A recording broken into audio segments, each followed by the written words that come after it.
Hey everyone, this is David. Welcome back behind the velvet rope. Let's just get right into it today because we are joined by the one, the only Heather Matarazzo. Yay! What is going on? How are you? Welcome. Oh, honey, I'm doing all right. I am healthy. I am relatively sane, which I guess is subjective considering the times that we're living in, and Exactly. just trying to, or no, my intention every day is to witness more beauty than destruction. I mean, I think that those are good goals of the day, right? Yeah. Well, listen, I mean, I'm in the Hamptons at the moment, but I live in New York City. I know you're from Long Island. I know you were recently back in New York. You had your first slice of New York pizza in 8 years. So, like, Yes. don't you just miss New York when you're not here? No. I don't. I think that for me, I miss the walking. I miss the walking because LA, despite what people desire to tell you, is not a walkable city. Um, and I miss the anonymity of New York, but that's really about it.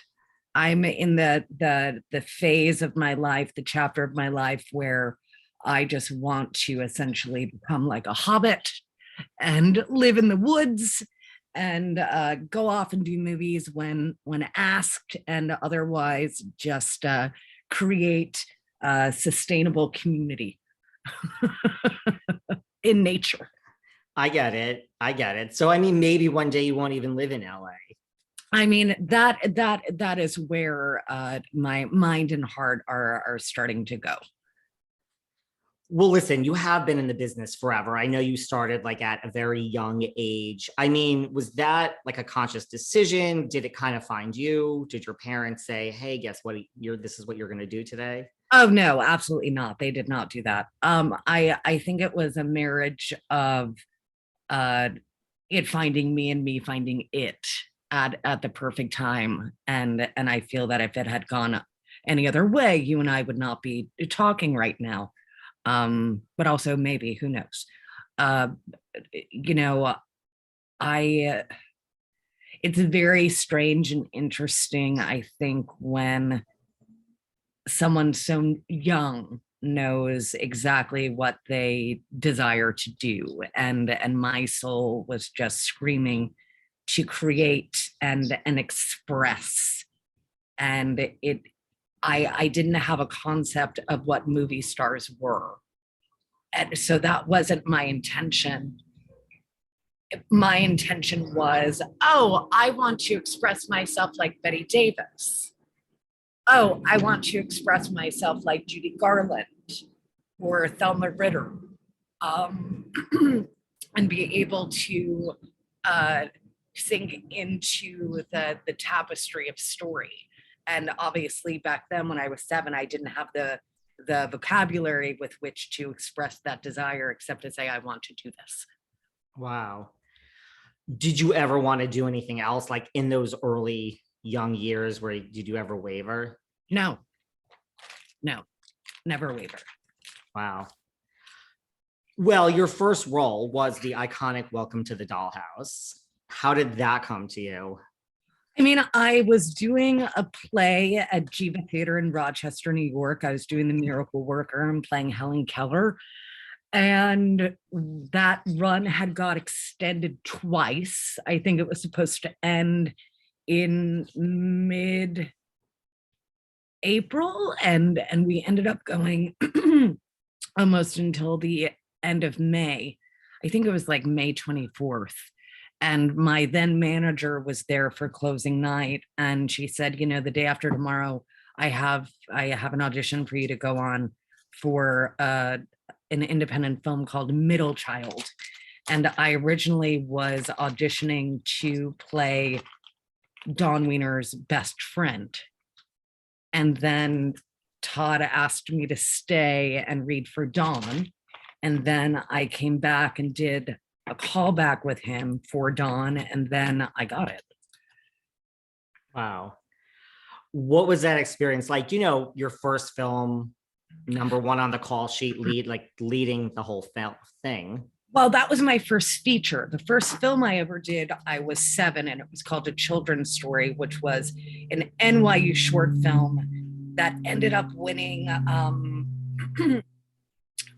I think, like Best Academy Award for student short. There was something to do with the Academy. And Wow. I was the youngest recipient ever to receive to School of the Arts highest honor for acting. So when I did Dollhouse, not that it was just I didn't separate the work in terms of, oh, a short film means something different than a feature film. Like a film is a film is a film, and and my job is just to show up and do the character that I'm playing justice. And I think that a lot of not I think that there's a percentage of actors, and I think I mean I know that they're men in the space of that method and the self-indulgent idea of, needing to send your castmates a rat or whatever the fuck.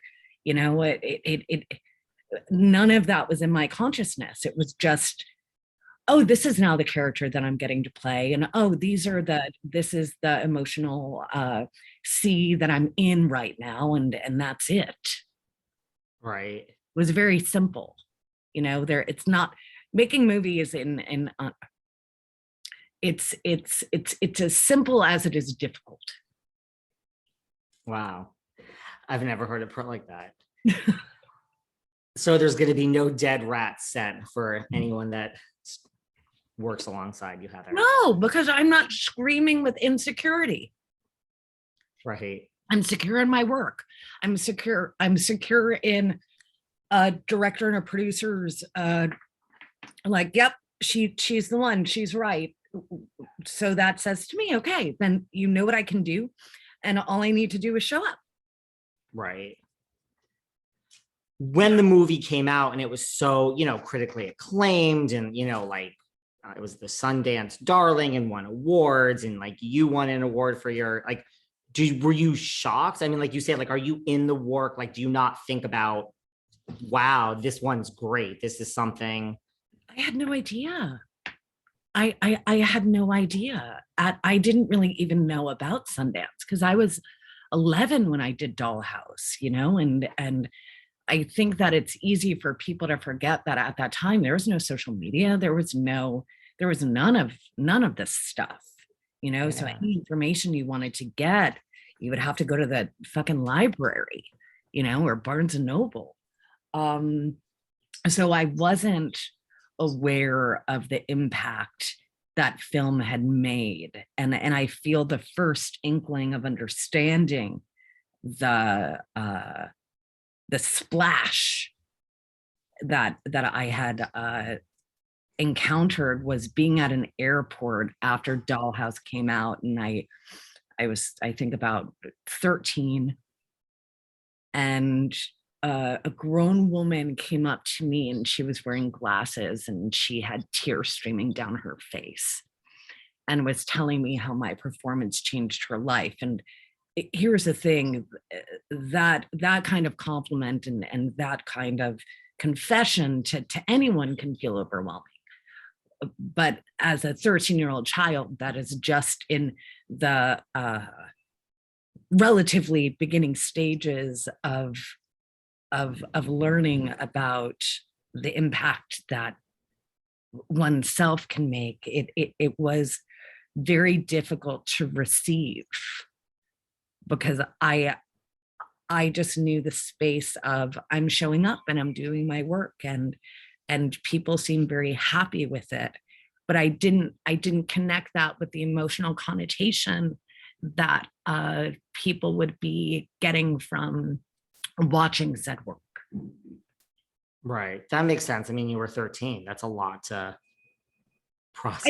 I think it's a lot for anyone, regardless, Yeah, but especially as a 13-year-old, who's just barely beginning to have a sense of self.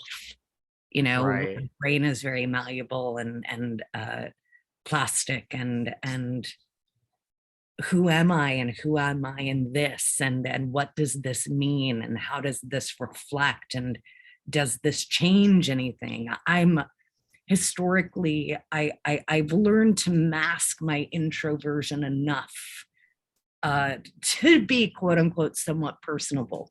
Though I've gotten the feedback sometimes that I historically can come across as cold, but what it really is incredibly shy. Um, so whether I've learned now throughout these last 30 plus years of doing this to be able to receive that praise as a grain of sand, because for every person that says I'm brilliant, there's 10 other people that are saying that I'm a raging fucking ugly cunt that should die. Yes. That is the world that we live in, but at least you have that. I agree. I think, because I think the opposite is like, if you feed into all of that, you're wonderful. You're wonderful. I think, a lot of actors and people in the business can go down that road of believing the hype. And Yeah, and I think that there's always a balance. There's always a balance, and I love that very old Chinese proverb, which speaks of I'm going to completely fucking butcher this, but speaks of this old man who lives in a village with his son. And essentially the moral of the story is people will come up to him because, oh my God, his horse ran away. And they're like, oh, what horrible luck. And he's like, maybe, maybe not. And then the horse comes back and brings 10 other horses. And they're like, oh my gosh, this is incredible. Maybe, maybe not. And then the son rides one of the horses and he breaks his leg. Oh my God, this is horrible news. Maybe, maybe not. And then a war starts and the son can't go to war because his leg is broken. Well, this is such great news. Maybe, maybe not. It's right. it's that continual leaving it in staying in that space of the unknown of, I don't know, maybe, maybe not. But I'm trying to be like water as opposed to a rock. That makes a lot of sense. And can you appreciate, I mean, it must be, you said you've learned all these years. I know you're like on the convention scene, like you've done a lot of conventions, and I I'm haven't sure done a lot of conventions. you This have is this is the year. like I tried to do a convention. It was actually chiller back in my mid to late 20s, and conventions then weren't what conventions are now. And again, at that time especially, I was incredibly shy and incredibly turned in on myself, and I felt very, very, very overwhelmed and felt kind of, I felt very uncomfortable and was like, I can't handle this. This is not for me. This is absolutely not for me. And then within the last year, a friend of mine was like, a lot of people have been asking about you in terms of doing conventions. Would you want to do that? And I was like, okay, well, who I was in my 20s most certainly isn't who I am now. And I feel that I'm in a space where I can genuinely go out and engage with fans and, have a really beautiful experience. And so, yeah, like I did one a few months ago, and now I'm getting ready to do Chiller and a few others within the year, which also is a little bit more difficult because of COVID and whatnot, and also wanting to stay safe. But it felt intuitively like it was the right time. So I'm thankful that I get to have that opportunity to engage in that way. Yeah. And I mean, that particular movie, and then we can move on from Welcome to the Dallas, but like it just means so much to so many people. I think if you grew up other or were other at the time, how could you not relate to this film? Yeah, yeah, yeah. It's true. It's true. So see, so you've done that for lots of people, including myself. I received that. Thank you. You're welcome. What was like after, Welcome to the Dollhouse? Like, was it, because look, we all know this is a business